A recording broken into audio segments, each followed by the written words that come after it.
what that means. Hello, ladies and gentlemen. Welcome to an exciting edition of the weekly. Huh? Oh my goodness, I'm having a week. I'm still lagged from the 4th of July, ladies and gentlemen. But this is pompously political. I am, of course, your co-host Jimmy, joined by co-host. Scott. Bum bum bum. And I am having an equally similar week. I'm going Nice. to need all of this coffee and probably more by the time we're done. So before we get into the news and all that good stuff, let's deal with the little personal news, man. How was your 4th of July? Was it explosive and spectacular?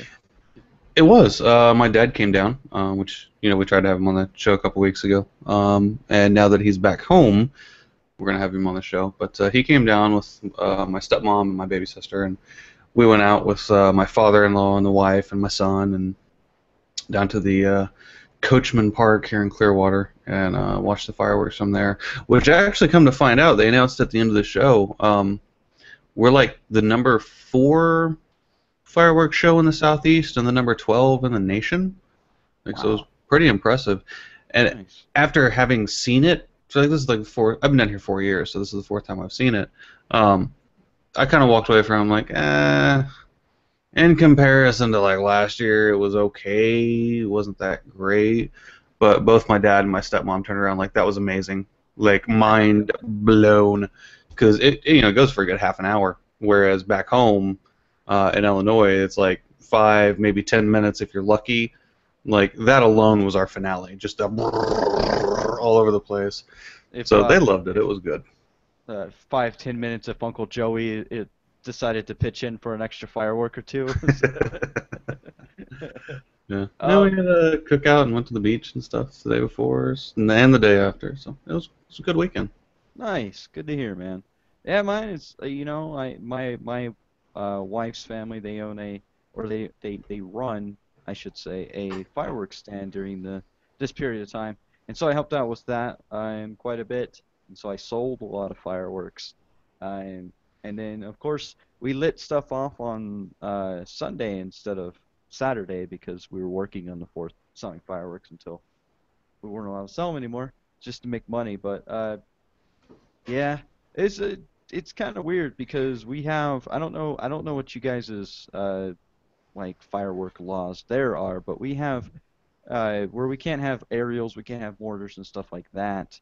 But for whatever reason, it's still for whatever reason we still have that person that's like 1 in the morning shooting off mortars, and you're like, are you serious, man? We Like, don't have too many laws covering it. We came back here at 11:30 that night, and that's when some jackass across the road decided to start shooting off those mortars.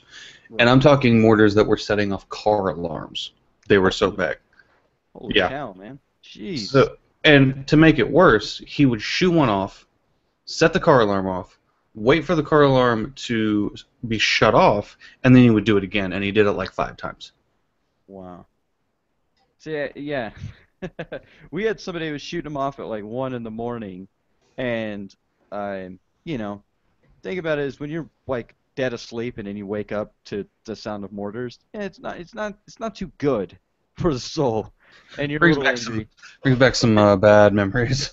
Yeah, makes you a little angry. And so I get up and my wife gets up and she's ready to go fucking just pound some people. She's ready to beat some people up because of the noise. And you see that they're kind of like their house is kind of like perpendicular. We could tell who is shooting them off as the house is like kind of perpendicular to us. And the house directly next to us, you see their lights cut on. And the house that was perpendicular to us, all their lights shut out. So they're like, oh no, we're in trouble because you just see the neighborhood just light up like everybody's ready to fucking just take a mob to this dude's house. You So should have. yeah, oh no, yeah, for sure. Like, but as soon as they cut the lights out, it was dead silence, and I was like, woohoo, yes, make my day. Thanks, fellow neighbors. By the way, I doubt you're listening to this podcast because you know, we don't talk, we don't like borrow a cup of sugar like neighbors do. But if you ever stumble across this, just know I am a very appreciative person. Tell you what I did run into similar to that story on the 5th, um, Sunday, yeah. was a streak of morons everywhere. Started on the 4th, ended on the 5th. Wow. So They, my dad's looking at buying a house down here, so there's an area I wanted to go show him that I thought would be in his price range. As we're going up there, cruising along alternate 19, speed limit's about 45, so I'm doing 55. This car comes out, and I'm thinking this old lady's going to pull into the median. Mm-mm. She comes barreling out, and it is two of us side by side in the one lane, and I'm sitting there going, "Fuck you! I'm not slowing down. You're wrong. I'm not slowing down." Um, Fuck safety. she's saying the same thing, like, "Fuck you! You should let me in." And eventually, there wasn't enough room, so I slowed down and let her in, and then seethed for about 30 minutes about how I wanted to catch her at a stoplight, and I'm going to stop there because I'm going to get myself in trouble. Anyways, then we go to IHOP the next morning, and this waitress, good God. I get that waitressing isn't the greatest job in the world, but at least fucking try. Yeah. We had, I don't even know who our actual waitress was, because we had like 4 waitresses bringing us shit and taking our orders and stuff. Like, it was a different person every time, but the one, every time she showed up, it's because something was fucked up, and it was her fault that it was fucked up. Like, we could hear them whenever they set us. She's like, "Well, I'm overbooked. You shouldn't have set them in my section, so you go take their drink orders." It's like, "All right, well, you just lost half your tip. You okay?" Right. Yeah. Then she screwed up the orders. Then she brought out cold food. She forgot my dad's order entirely, and then brought it out cold. Actually, was going to bring him the wrong order, took it back, and then brought him the right order cold. And then when my wife and dad asked for the biscuits and gravy to be heated up, she's like, "Okay, I'll just go nuke them." And literally, my wife and my dad at the same time were looking at their plates and were just like, Nuke. "What?" You just have a microwave in the back? Just. Yeah, and Wow. she's like, "Well, just trust me. This is my favorite dish here. It's fine. It's fine. It's just perfectly fine." And my wife's like, "I'm not gonna eat these. I'm not touching those. Like, if I wanted to nuke them, I'd go to McDonald's. Right. That's we're at a sit-down restaurant. You don't do that shit." Right. Anyway, she ended up bringing them back. They were disgusting. And then we had another incident with a stupid driver trying to cut me off, going down to Clearwater. And then we get into the beach, and this motherfucker on a fucking jet ski comes up, and doesn't anchor his jet ski. He's right outside of the range where he's not supposed to be. So technically he can be there, but Right, yeah. he's not supposed to be operating it. He was. Called the cops on him. They didn't give a damn. Didn't come out. So he's got this thing not even anchored all the way, and it's just floating into people. It floated over and hit my dad. Floated over and hit another group of people. No idea why the guy who was even there. He was there for 15 minutes, argued with 4 groups of people about whether or not he should be there and what his rights were, and then he up and left. Like, did he just come there to... Anyways, so streak of morons this weekend. Holy cow. Man, that'd be brutal. I thought I I needed would to have get that off my chest. Thank you. and here's some guy on Twitter or on the internet's gonna be like, "Hey man, I'd like my jet ski." You come to find on site guy. If you're that guy, If you're that guy, you can go eat a dick. oh my God, yeah, I haven't actually, believe it or not, I didn't have too many problems with idiots, so that's kind of good. I took them all for you. Oh, there you go. Yeah. They all went your way, apparently. Well, it's Yeah. Florida. That's what happens. the face-eating capital of the world, apparently. You know, 'cause of was it We bats? haven't had a face-eating incident in at least 18 months at this point.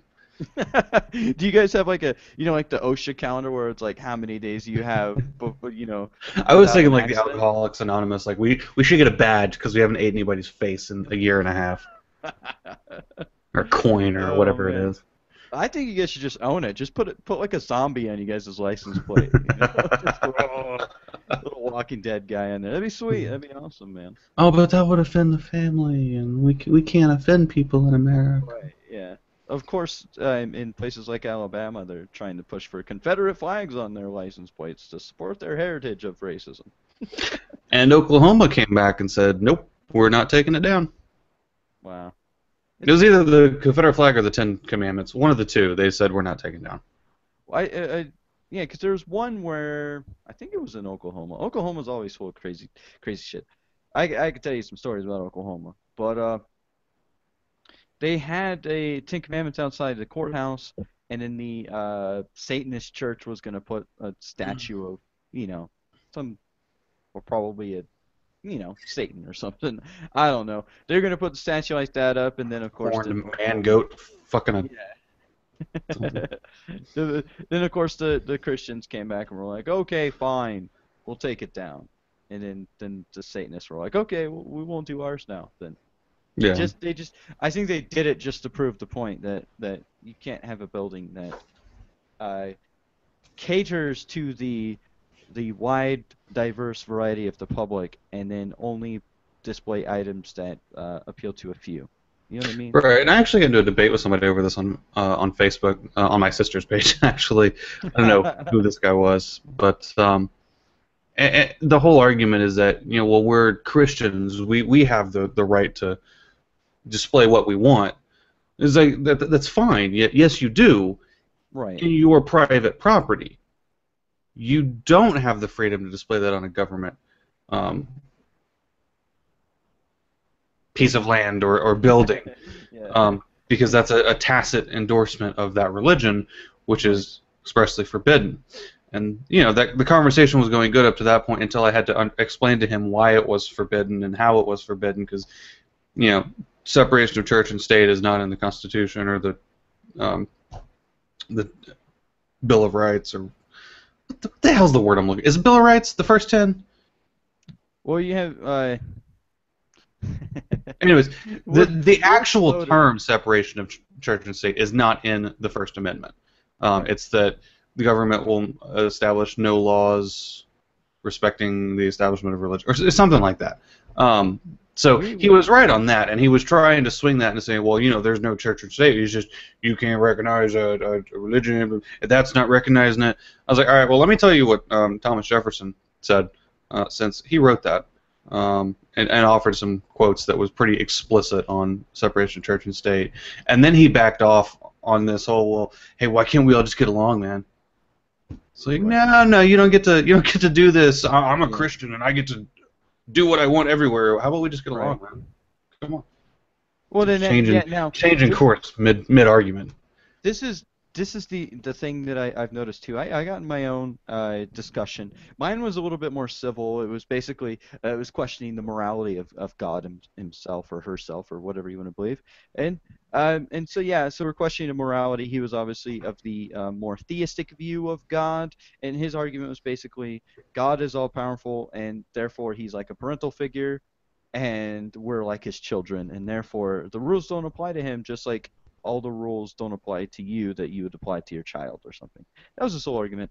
Right. But when daddy touches you, it's still wrong. Right. Well, because that was the argument that I made, was because he was essentially saying that, you're, as an adult, you're allowed to vote and you're allowed to drink, but your kid, you don't allow your kid to, right? And he was equivocating that to us and God. And I said, well, let's face the facts, man. God's not drinking and voting. He's killing large populations of people. He's allowing rape to occur. He's also, But expand that argument further. Okay, if God is the parent and he's allowed to drink, just like parents in real life, we're allowed to drink. Right. There's laws that control what we're allowed to do while we're drunk. There's a whole set of governing bodies that control. So, our freedoms are based on what society dictates. Right. Therefore, the morality of your God, your parental figure, has to be within the confines of some type of government setup, which. I guess where I'm going with this is the ability to question said God and call him out on his shit. Right. Yeah, and his thing was essentially because he's God, he's above the rules. And I'm like, but that doesn't mean he's above morality. Just because you can justify your immorality does not then make it moral.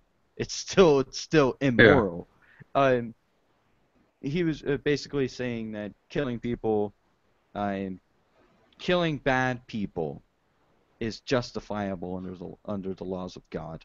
That he was basically interpreting the "thou shalt not kill" to "thou shalt not murder," which I thought was a weird argument because it's "thou shalt not kill," and just about every uh, translation you find is "thou shalt not kill." There's no specification of kill who, bad people, kill good people. What's the There's no criteria there. Yeah. There's no litmus test of who you can kill and who you cannot kill. It's just very explicit in it saying "thou shalt not kill." So if God is then applying that rule to humanity, but then is exempt from that law himself, that therefore does not make him moral because he's above that law. It's still immoral to kill by his own definition. And so Alright, yeah, we're getting sidetracked. we We got are really so deep far. into We that. have actually got some really good news topics to get into this week. It was a very interesting week in the news. There wasn't anything that was just like oh, but there was some Right, stuff that's like right. okay. Um, I'll let you decide where we're starting because okay, I kind of that's a had some water thoughts this because one. I was reading a little bit about. I definitely want to hit the Trump bit, but I kind of want to talk about that Subway Jared being fired over the child porn raid on his home. I Well, do know. people are saying that it's a child porn raid, but the police haven't actually commented. So what actually happened was that he entered into this business deal with some guy. I don't know who the guy was. Right, Um, but so they became business partners. Then that guy got busted for child porn. right. He had like I So think they said like 200 to 300 pictures and films or something. yeah. Yeah, So quite a when bit. that guy got busted, I don't know if he ratted on Jared or if he tried to throw Jared under the bus or what happened. But basically, my understanding was they were going there to see if there was anything there. So we still don't know if there's actually if he actually was into child porn and had some. Nothing's come out of that yet because the police are keeping pretty tight seal on it. But Subway has kind of jumped the gun on this, which is the same as what happened to that professor we were talking about a couple weeks ago, where they're not getting the facts. They're not waiting on everything to come out. There's like, oh my God, they think you did child porn. You must have done child porn. We can't be associated with you. You're fired. Right. The rush to be politically correct. And so what happens if Jared's completely innocent? If this guy was just screwing him over and trying to bring somebody else down with him, whether it was baseless or not. Yeah, the allegations are strictly just allegations at this point. There's nothing out there. You don't have to you know ditch another idol if you're out there, in the inspiration of that is Jared because he walked and ate Subway and lost weight, which Yeah. it's inspirational to some people, I would imagine. So you don't have to lose your idol just yet over it. This is not a case of Bill Cosby where where it's clear that something was taking place there.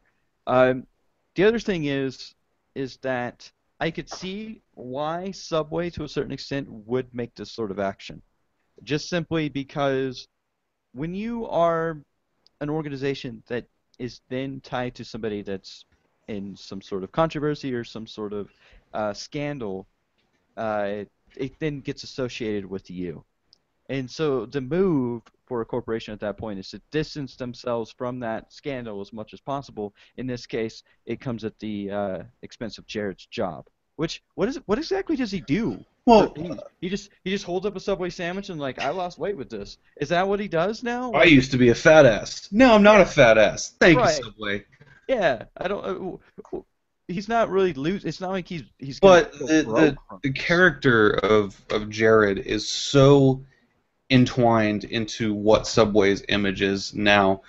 Even dumping him like this, you're still not going to shake Jared. You're still going to say Jared, the Subway guy. I mean, because that's essentially Right. who he is. He's the Subway guy. Um, you're not going to be able to shake it off that easily. So rather than take the opportunity, take the chance of saying, we're going to stick by him until something happens. He's been a loyal employee and a spokesperson for 20 something years now. We value everything he's brought to the company. We're going to wait until something comes out of this before we take any step. Right. Give him the benefit of the doubt. Because if it comes back that he's wrong, well, then you can go, we don't approve this, we don't condone this, we had no knowledge, he's gone. At that point, you sever ties. At Right. that point, you save face. Doing it this is a bad Early. decision to do it this Early. early. The You know, guy's house was just raided this morning. I mean, right. that was a I'm knee-jerk kind reaction that should have been thought out I'm much, kind of much curious if better. they, obviously, I'm sure it'll come out eventually if whether or not they found anything. That would be, I think that'd be shocking to a lot of people. I mean, just look at McDonald's, how long it took them to get rid of their pedophile spokesperson. Are there legal ramifications for Subway from Jared if it turns out that he's completely innocent and they basically wrongfully fired him? I mean, That's because interesting. I'm sure that dude is a multimillionaire based off what they have paid him to be that image, and for them to just throw him under the bus like that and be like, "Oh, we're done with you," and then come to find out there's nothing there. Like, he should be able to sue them, I would imagine. Right. Well, that's the tricky water that Subway then finds themselves in this situation because if it is a situation to where he is uh, the allegations prove true. They found something at his property, which, to be fair, there could be a lot of things that could be construed as, I mean, well, child porn is child porn, but they could find something that is somewhat resembles it, and then there's a big issue.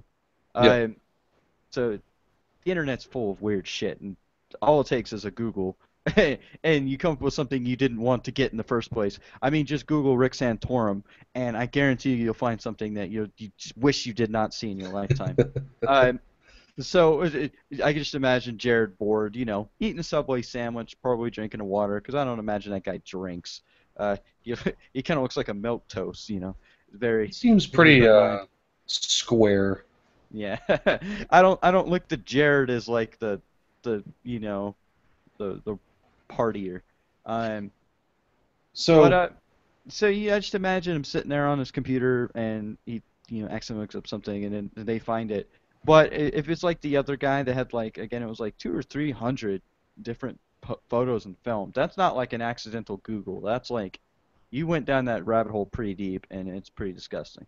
yeah, So so speaking of throwing out your idols, there was some new news with Bill Cosby this week that really puts, I guess, his whole situation into a new light, so to speak.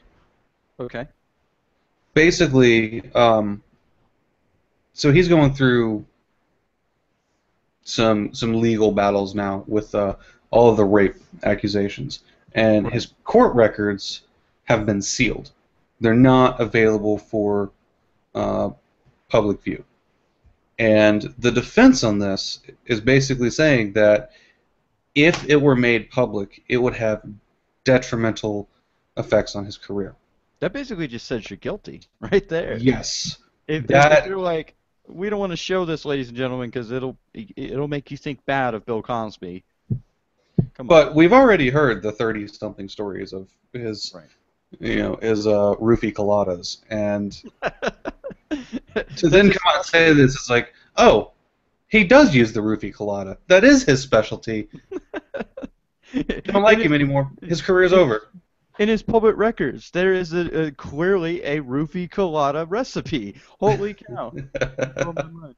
Um, man, like it's sickening to see. It's almost like Bill Cosby is one of those staples, at least of my childhood. Bill Cosby, if you're old enough for Fat Albert, he was Fat Albert. If you had the Cosby Show, which I'm sure if you're within our age genre, Scott, then you've probably watched the Cosby Show at least once.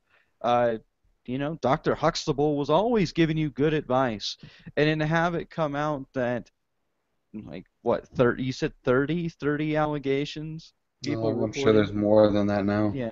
A lot of these people are claiming this sort of event took place with them.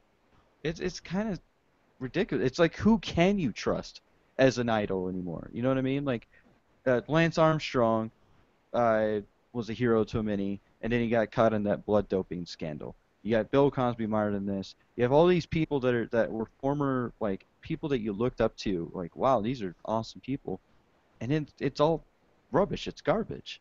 So I don't know. It's kind of What sad. really gets me with this is that he was the voice of morality. Right. That's really what Dr.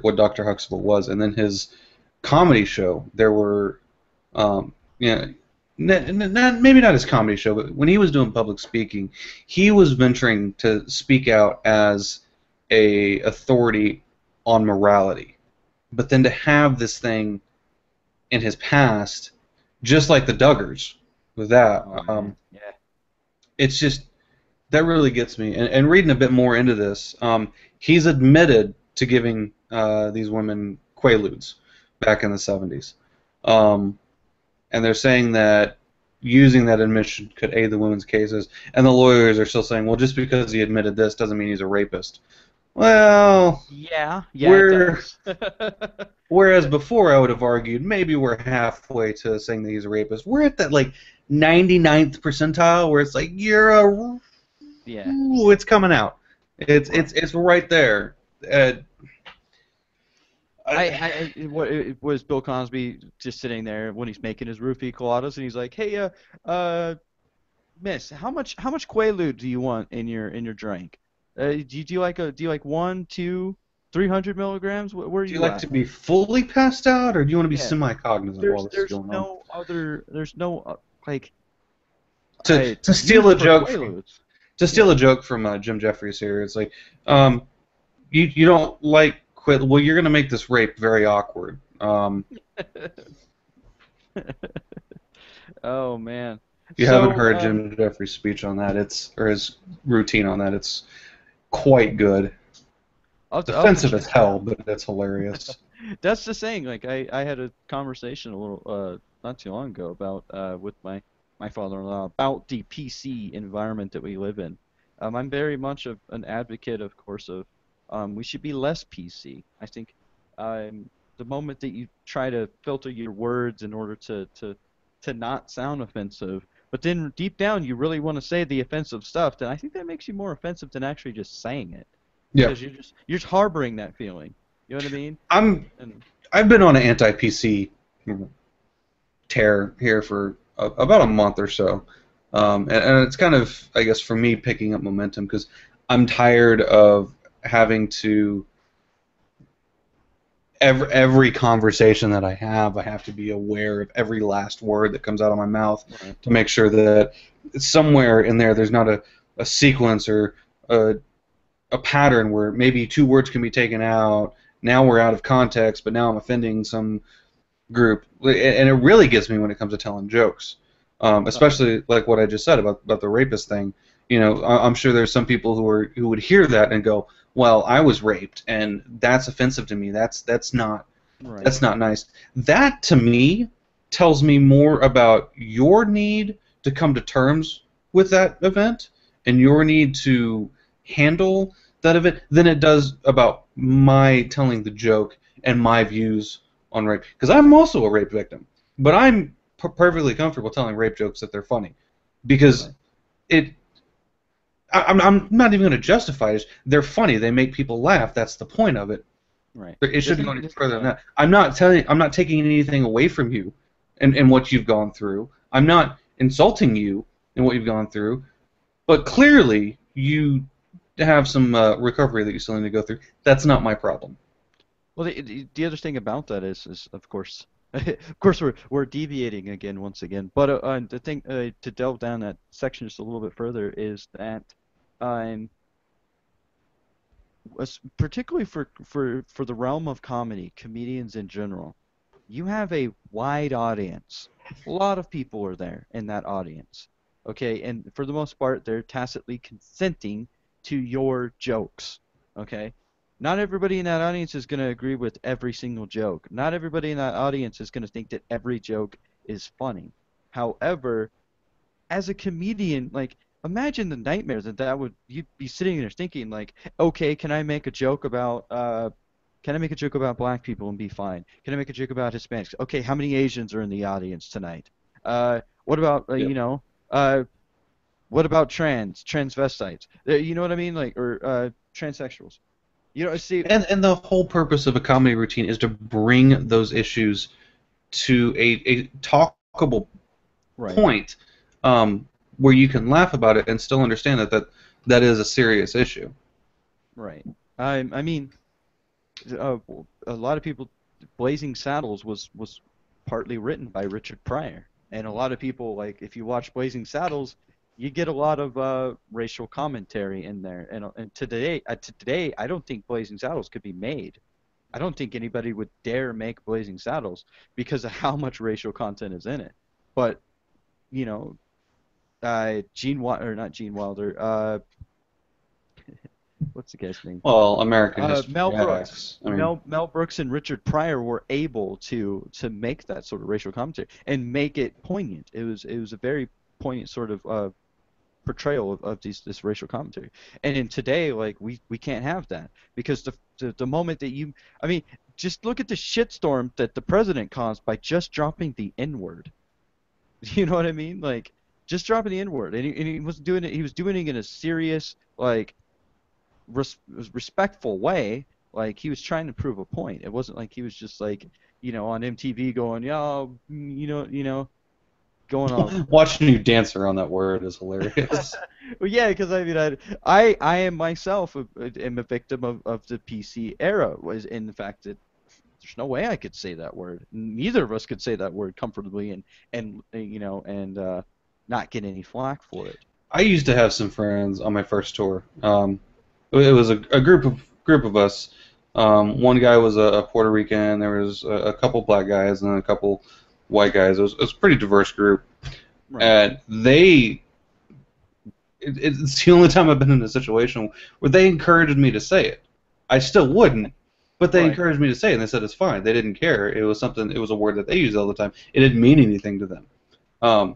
And I mean, they would really like beat it into like just say it, just say it, just say it, just say it, just say it, please just say it, just say it, just say it, get it over with, get it out, get it over with. And I wouldn't do it. You'll feel better. Yeah. But no. All that pent up repression of not being able to say that word. Like I'm one of those people that we give words too much power in Yeah. our society. But at the same time, when it comes to words like the N word, um, to a certain extent, you have to decide whether or not that word is truly detrimental to a portion of our society. If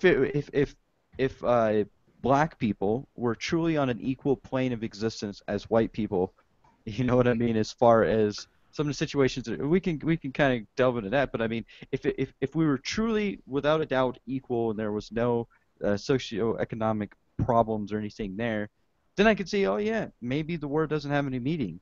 But the fact that there are still people that are repressed under that word, to a certain extent, or at least get that feeling. There's still people that But are the alive. people that are supposedly repressed under that word are the only people that still use that word. If it was really that much of a symbol of repression or oppression, why is it okay for them to still use it?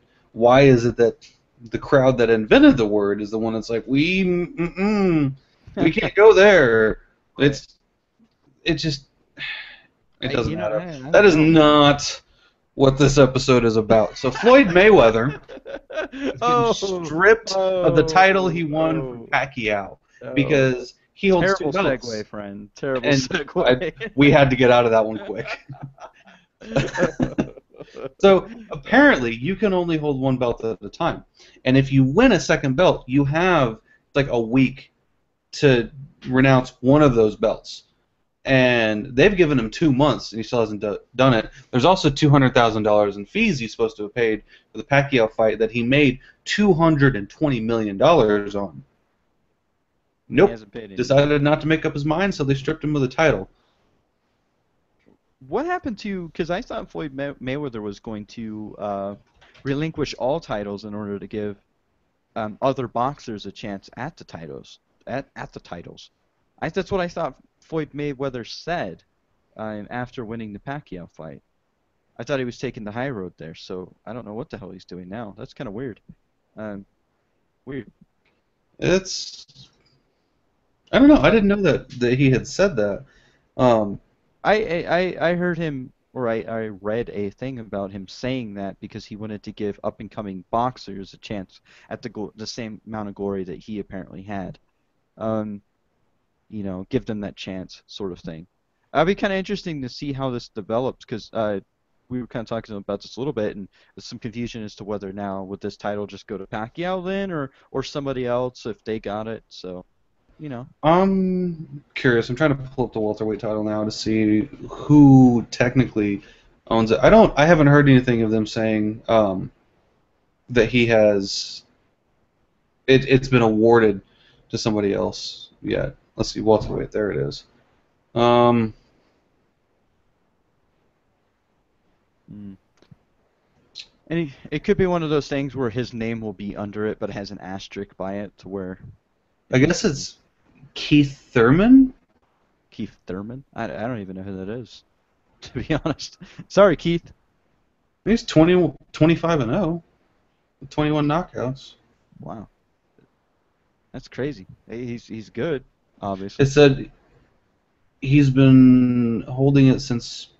Doesn't make a lot of sense. Since January 16th, 2015. Okay. Was That's that the name that they mentioned in the article earlier. I was reading that I thought was a joke, but okay, I guess it's true. okay?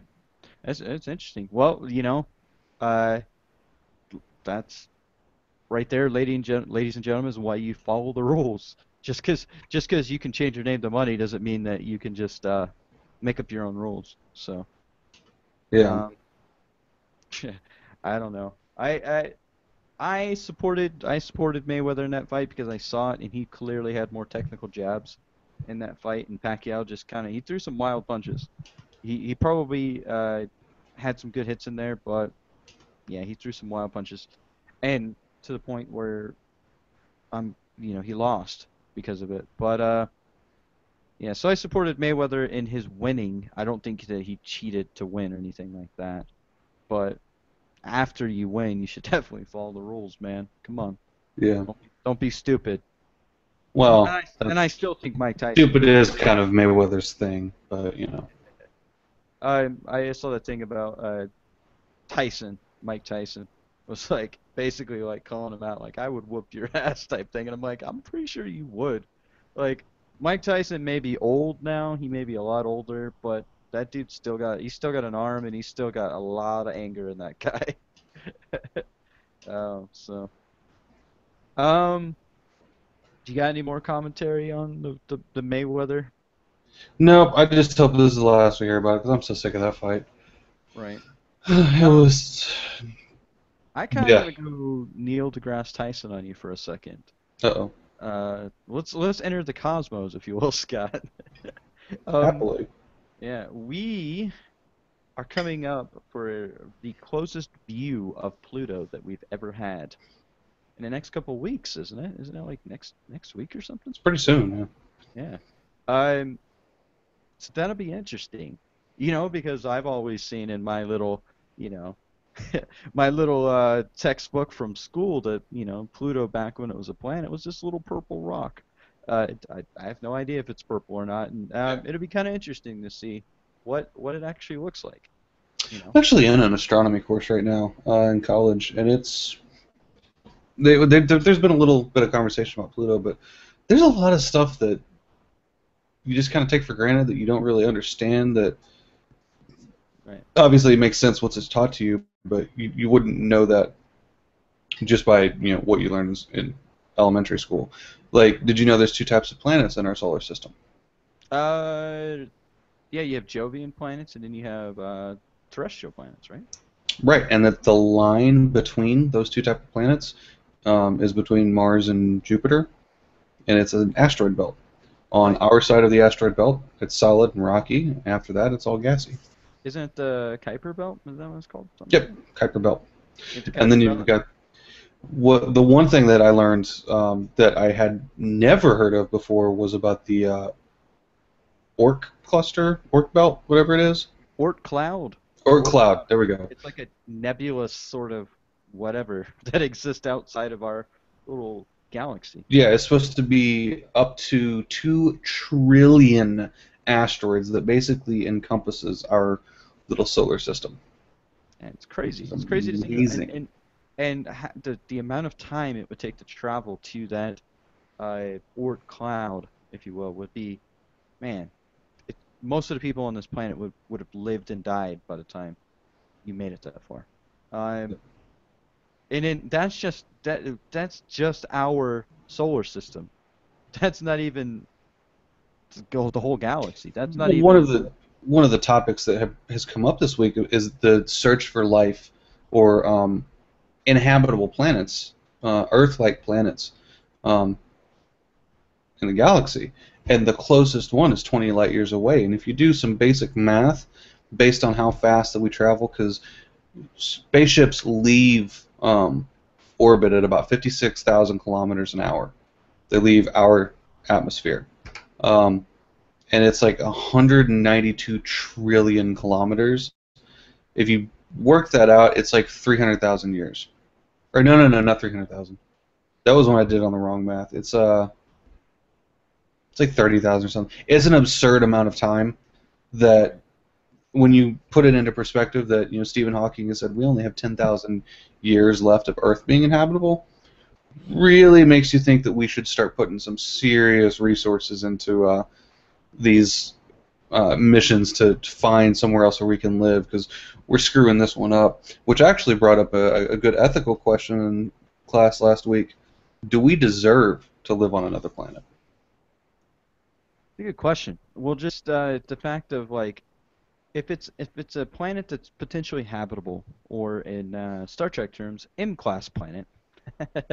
uh, if you, I saw you smirking at my nerdness there, but an I'm M-class smirking that planet. you say that as I look back into the background of your image and I see you in a Star Trek uniform in one of those pictures.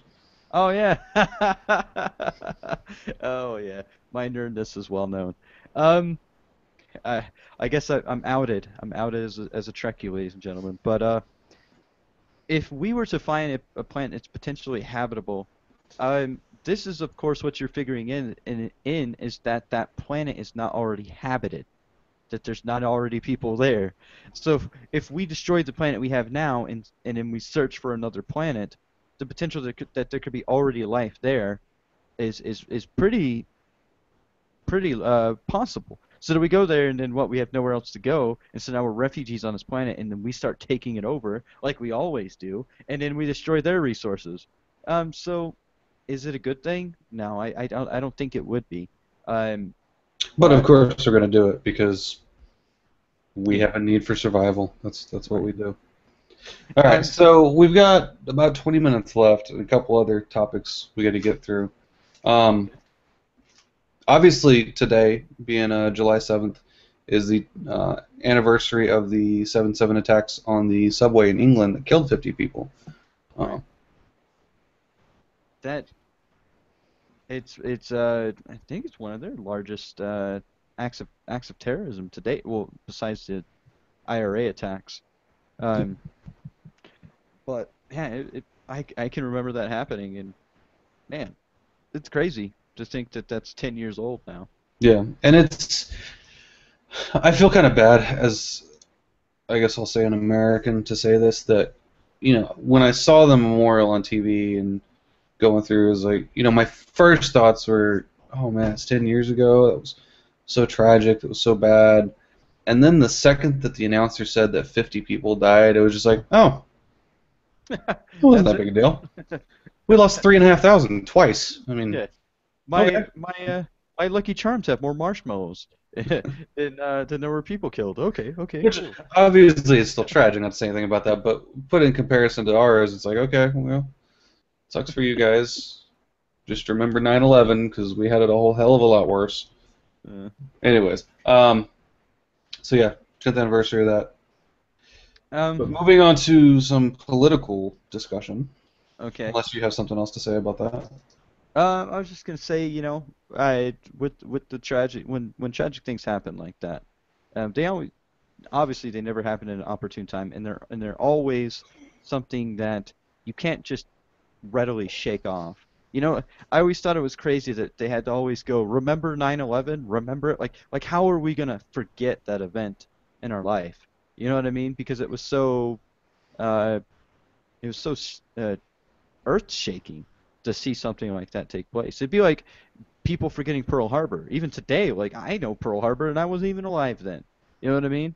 Um, so it's so ingrained that when tragedy happens, ladies and gentlemen, um, this image stays with us, and you know, I think all this stuff happens all too frequently now that we just kind of move it aside. When 50 people die, we're like, man, it's only 50 people. Um, Yeah.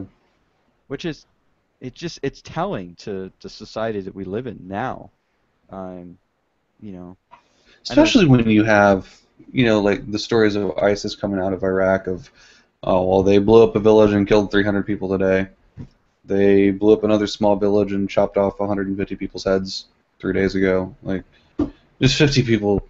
Like I said, not taking away from the tragedy is a tragedy. So before you internet ragers start fucking raging all over me, it's a tragedy. I'm not taking away from that. But when you put it in perspective of other tragedies, it starts paling in comparison. Just because it's a first world country doesn't take away that it's only 50 people, I guess. Right.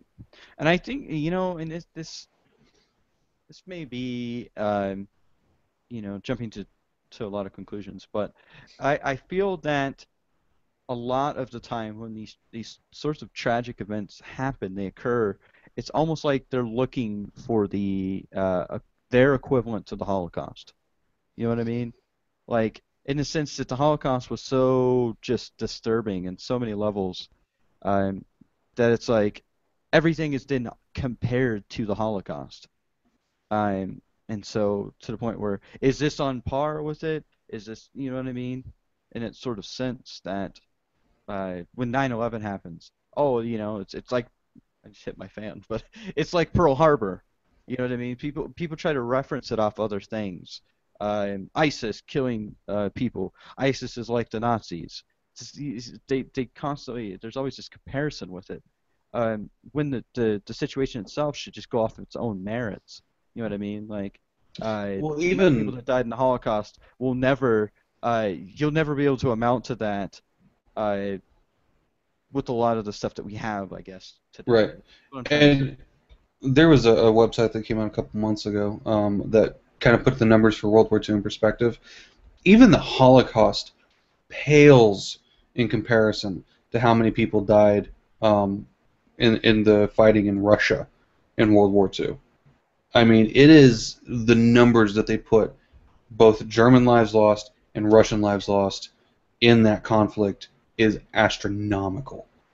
Like multiples of what was lost in the Now, are these Holocaust. are these obviously you had is it Stalingrad? Was that the place? Yep, Slaughter. Stalingrad was one of them, but Uh, there's a couple of them. but essentially, you're referring to not just military combatants, but non-military personnel as well being Yeah. killed. Um, so that's where a lot of people wonder about the distinction. Well, was that military soldiers or was that innocent people? But yeah, there was a lot of innocent people that were killed during that. Um, So, yep, we're gonna move on. We only got like 10 minutes left now. cool. Uh, Technically, like 12, but Greece, man. Greece has been kind of scaring the rest of Europe a little bit. Of course, Angela Merkel, the Chancellor of Germany, and of course the European Union, has been pushing for further austerity measures on the Greek economy, in the sense that because they haven't been responsible with the bailouts that they've had, they're trying to renegotiate it and figure something out. Of course, people within the Greek government and then, of course, the Greek people believe that the austerity measures haven't been doing enough to fix the economic problems that the president is currently in. So, yeah, they just came home. So, but hasn't Greeks' response to all of these austerity or new proposals for austerity measures basically just been the middle finger? Like, screw you, we don't want your help. You come back with something better, or we'll just go bankrupt. right. Well, the Greek people who voted against these austerity measures are essentially just trying to get the Greek prime minister to, I think he's a prime minister, I don't know what he's titled. They're trying to get him to renegotiate a better deal. Because, and And he's isn't doing that the that. platform that he got elected on? Was a Right. very hard line against these austerity measures? Right. That's essentially what got him in office, and it got a lot of people worried that this would in turn uh, effectively render Greece out of the European zone. Um, the other thing is it's kind of hard to repair your economy when your currency is valueless. Yeah. At the point of if they were to leave the eurozone, if they were to then have their own separate currency, the value would then decrease to a point where they would have a lot of problems. So there's a lot of worry, there's a lot of fear in Greece as far as these certainly the austerity measures, but then the outcome if they choose to leave the European Union. So it's a mixed bag there. Some people are saying don't support the austerity measures, but then stay in the European Union somehow, and then others are saying that they should pull out entirely.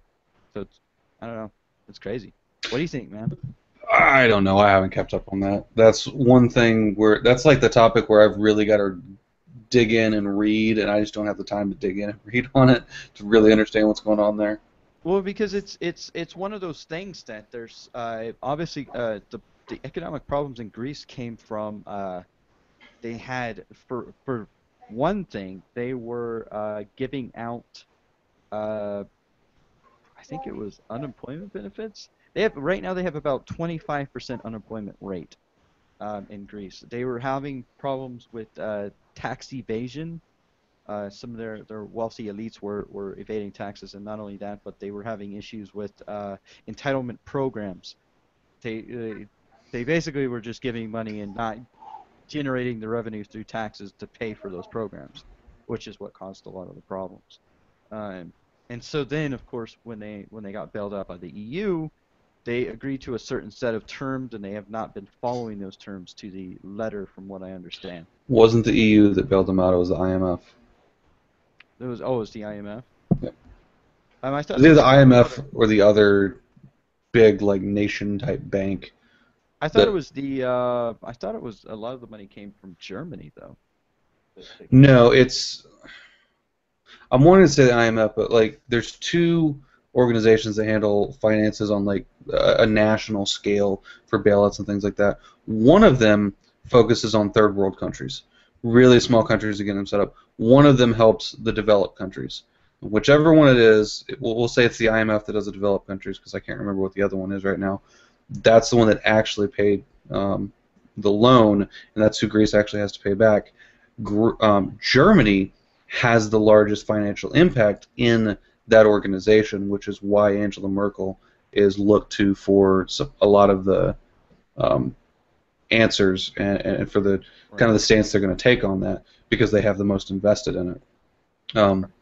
Which again, this is why I have not looked into it because there is a lot of moving pieces in this. There's a lot involved, and And it is a very very complicated subject with a it's going to be an even more complicated solution.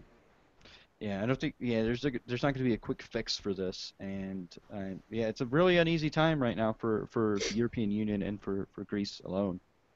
Similar to that, I don't know if you saw, but Puerto Rico, our little protectorate out there that wants to become a Hmm. state, is facing its own economic crisis to the point where they want to default on their loans.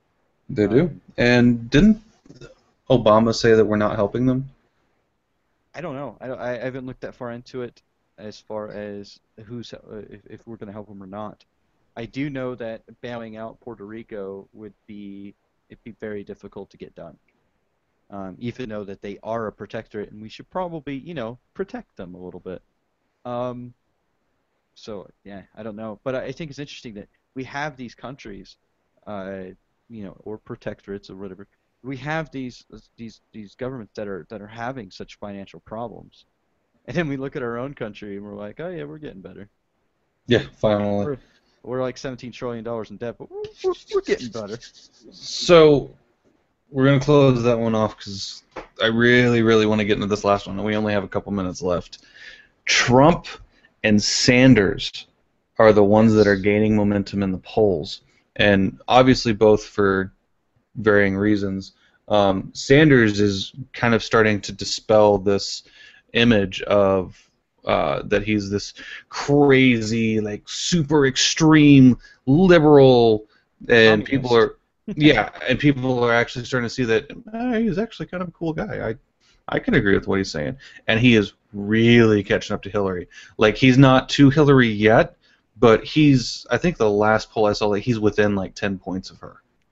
One of the things that somebody pointed out to me is a chart of donors between Hillary and Bernie Sanders, and most of the people that are supporting Bernie Sanders are only supporting him about between 2 to 500,000 per donor, and it's all like unions, Teamsters unions, teachers unions, stuff like that, are just supporting him, as opposed to Hillary, which is supported by a lot of banks, a lot of PACs or political action committees, Hmm. stuff like that. So while Bernie Sanders does not have the money momentum that Hillary has, he's getting it from a little bit better of a place that people are looking at, and they can see that noticeably as far as his actions, because he's anti corporate, what's it called, big banks. He's anti big bank. Uh, yeah, Yep. money in politics. That's what I was going for. My brain's got my brain. And Trump, man, Trump. I heard something about Trump in the news. I kind of am curious to see if you read the same thing. So what Probably. I'm did you see excited to about talk about this. him? Okay. Trump's comments on Mexico and how Mexicans are um, they're rapists and they're coming over and they're drug dealers, and there has been so much He, backlash from this. let me. He I lost. think he actually meant to say therapist, but because of that smug asshole in his voice, it came out the rapist. So he lost Macy's, Okay. which he came out and said, well, they make all their crap in China anyways. I'd rather they make it in America, whatever. Complete load of crap, admittedly, but it was his way of saving face on that. He lost his contracts with NBC. He's no longer on The Apprentice. He no longer gets to tell people that they're fired. He lost his contract with the Miss Universe pageant, which we talked about last week, because now he's talking about suing them because they're breaking the contract outside of the terms of what is allowable. And there's been so much political correctness and so much, well, you look like an average Mexican American. Are you a rapist? Of course not. And there's been so much that it's backfiring. This is actually working in Trump's favor, because what he is able to stick to is that we're taking these comments out of context. Sure, I had some inflammatory rhetoric, but the message that I was saying, Americans get. Most Americans understand that I wasn't saying that every person who crosses the border is a rapist. And most Americans are getting pissed off that we're taking the politically correct approach to everything that is said, and we're ripping things out of context so that we can get the sensationalism and this out of context stories, and people are getting pissed off about it. And Trump is literally standing on top of that mountain going, this is exactly what needs to change. And he is gaining a lot of momentum with this. There are people coming out in droves in support of him now. Even Ted Cruz, who is also running for the Republican nod, is supporting Trump in his comments. The Iowa Senator Steve King, sorry, not the author, the senator or representative, The less he racist one. he has supported Donald Trump. There's other politicians, there's other big names that are coming out that are actually starting to stand behind him. And look, this politically correct bullshit needs to stop. That's where It's, he has gained a lot off of this. he's gained a lot of momentum. But I was reading an article today, in fact, about how one of his hotels he's building apparently has a lot of undocumented workers working on it, and so that a lot of the things he's saying one thing and he's doing another, is what's coming out. And then as far as But that's another bit of a stretch, though. the other thing about it is I see Trump as like a red dwarf, in the sense that he's going to burn up really quickly. He's going to supernova, and then he's going to fade out. He's going to fizzle out in this election. Because typically when you get, even with Bernie Sanders, I'm kind of worried about that. Even when you get this much momentum this early on in the game, you It's tend to hard to lose it. maintain. Yeah, you tend to lose it as the primaries start to get in full swing. And then further, because uh, imagine, if you will, the election spectrum. The further out you are from the actual election, that's where your fringe voters are. That's where the people that approve your crazy message, and then it gets them fired up. It fires up the base. But then as you drill down into the primaries, That's when you see the moderates come out. Until eventually, when you get into the actual general election, uh, you'll see candidates change their tune from fiery rhetoric to a little bit more reasonable. Same thing happened with Mitt Romney when he was running, and then also McCain and Palin. Which may be part of the plan, because let's face it, Trump's not an idiot. You don't you don't make $9 billion if you're dumb. Right. As far as the hotel thing goes, that's one of those things where, if you as a PFC in the Army went out and got a DUI on the weekend, on come Monday, your lieutenant colonel is in the colonel's office getting his ass chewed because you went out and got a DUI. Did the colonel have any idea that you were drinking that night? No. Did he have any idea that you were going to drink and drive? No. He's probably said, don't go drink and drive. He's still going to get his ass chewed for it, even if, regardless of whether he was aware of it or not. I think that's kind of the situation this year. I doubt Trump knowingly said, hey, let's go hire a bunch of illegal guys, and then let me go make comments about a bunch of illegal aliens coming into the country. The thing about it is, and you've somewhat touched on the point of how much money he has. He didn't make that money by being a nice guy. He made that money the same way that a lot of millionaires and billionaires made that money, through the same sort of loopholes and policies that America does not want to have.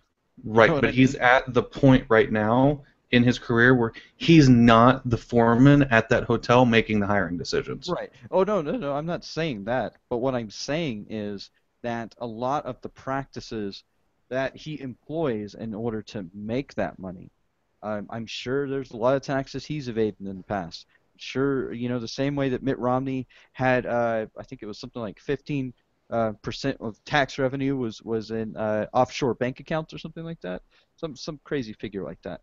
I could see Trump foreseeably having something similar to that, with people with money that is like that are for the deregulation of a lot of this stuff. Hmm. They're exploiting the system, and that's what's drawing people to Bernie Sanders, is he wants to fight that sort of deregulation and corporate greed in the system. And as So much that's as so they're getting popularity for similar reasons, but on the opposite side of the coin. I love the message that Trump is bringing and the awareness that he is bringing to some of these issues that other politicians won't touch, that's exactly why he won't get elected. He'll never get elected because he is a major, well-known businessman. Everybody knows he's probably corrupt as hell behind the scenes, but he's saying stuff now that needs to be said. He's bringing up issues that Americans have been saying for years, decades now, that needs to get fixed.